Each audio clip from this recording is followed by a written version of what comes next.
Halkani waa Darpan Media. Wax ka baro horumarka iyo taariikhda dalka South Korea.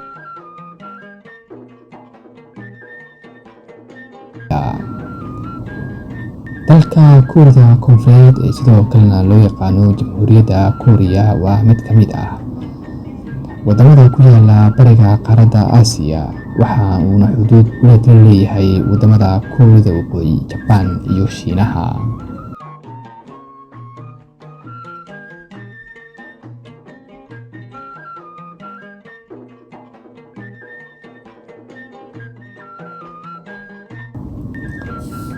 Caasimadda waddankan aan ka sheekeyno ee Kuuriyada Koonfureed waxaa la yiraahdaa Seoul, oo ah magaalada labaad ee dunida ugu weyn, oo la aaminsan yahay in la degan yahay muddo nus milyan sano ah.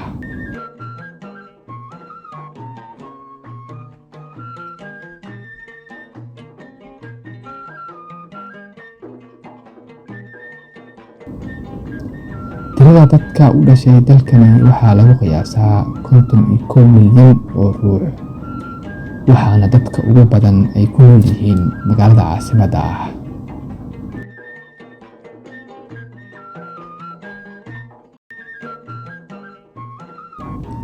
Luqadda rasmiga ee waddankani waxaa la yiraahdaa Korean. Lacagta waddankan laga isticmaalo waxaa la yiraahdaa South Korean won. Gaadiidka waxay isku dhaafaan dhanka midig marka South Korea la joogo.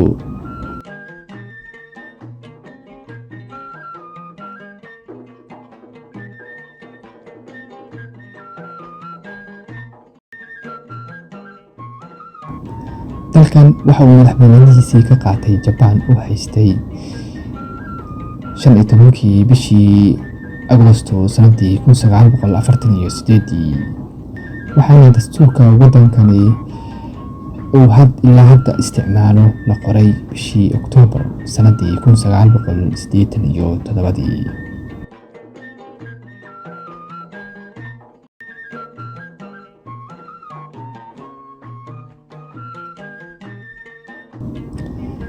Taariikhyahanadu waxa ay sheegeen in magaca Korean uu ka yimid boqortooyadii Goryeo la oran jiray, waxa uuna dhulka waddankani ku yaala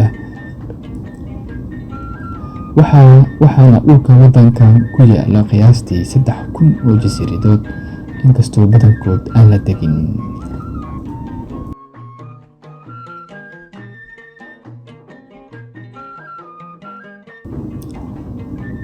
Sanadii 1950kii ayuu dalkani ka go'ay Waqooyiga Kooriya ay markii hore hal waddan ay isku ahaan jireen.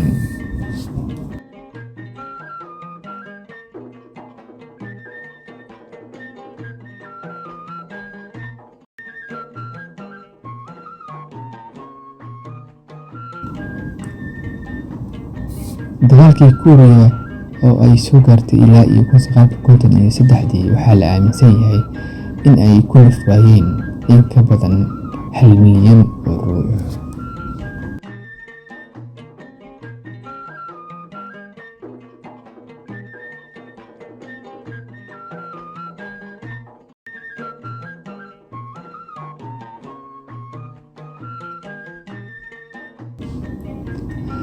Xagga dhaqaalaha haddii aan eegno, dalkani waxaa ku yaala suuqa 13aad ee dunida oo dhan ugu weyn, sidoo kalena waxaa ku yaala warshadaha shirkadaha ugu waaweyn ee soo saara qalabka elektaroonigada ee loo yaqaano moobilada ay ka mid yihiin. Dalkani waxa uu ka mid yahay wadamada dhaqaalahooda sida xawliga uu u kacayo, waxaana dhaqaalaha waddankani ku tiirsan yahay ganacsiga caalamiga ah. South Korea waxa uu noqday dalka shanaad ee dibadda wax u dhoofiya iyo 17aad ee wax loo soo dhoofiyo. Dalxiiska ayaa ka mid ah ilaha dhaqaale ee ugu badan oo dalkani helo, waxaana sanadkiiba booqasho waddankani u yimaada 11 milyan oo ruux celcelis ahaan.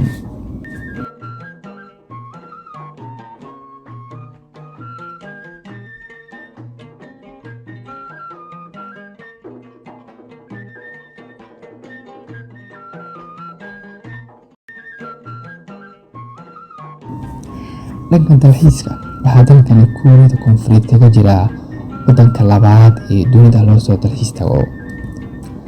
Dowladda South Korea waxaa hawada ugu jira qiyaastii 10 dayax-gacmeed oo ay qaarkood ay ka qaadato waxa la yiraahdo kiro ama ay kiraysato. Cayayaanka dadka loo ekaysiiyo oo haddana shaqeeyo oo kala duwan oo shaqooyin kala duwan qabta oo loo yaqaan robotiska ayaa ka mid ah waxyaabaha waddankani lagu farsameeyo ee haatan dhaqaalaha ugu badanna ay ka hesho dowladda.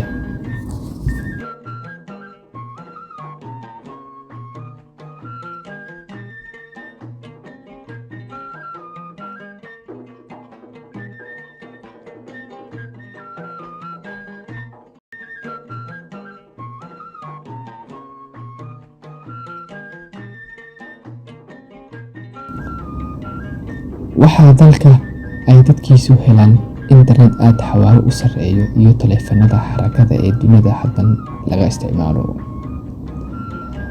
Shirkadda taleefannada gacanta sameysa ee Samsung iyo LG ayaa waddankaasi ku yaala, waxaana dadka taleefannada gacanta haysta ay bulshada waddankaasi ka yihiin 90%.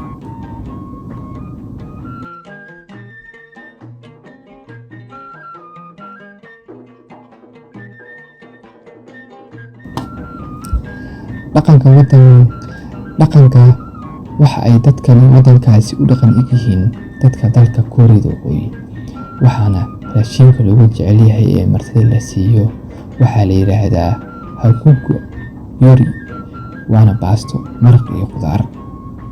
Xagga diimaha haddaynu eegno, daraasad la sameeyay 2014 waxaa la sheegay in dadka waddankaasi aysan jirin diin ay u badan yihiin. Hase ahaatee, dowladda ayaa aaminsan in dadka badankood ay haystaan diinta loo yaqaano Buddhism-ka. Muslimiinta waxay waddankani ka yihiin dad aad u tiro yar, waxaana lagu aaminsan yahay in Islaamku gaaray qarnigii 7. Ganacsato Carbeed iyo dad ka soo jeeda dalka Malaysia ayaa geeyay ku dhaqanka shareecada Islaamka waddankani. Mid ka mid ah masaajidda qaaradda Aasiya ugu weyn ayaa waddankaasi ku yaala, waxaana dhistay hay'adda Malaysia laga leeyahay. Dhanka ciyaarta labdinta ah oo waddankaasi aad loogu ciyaaraa. Waad ku mahadsantahay daawashada. Hadaad ka heshay, fadlan subscribe inoo saar.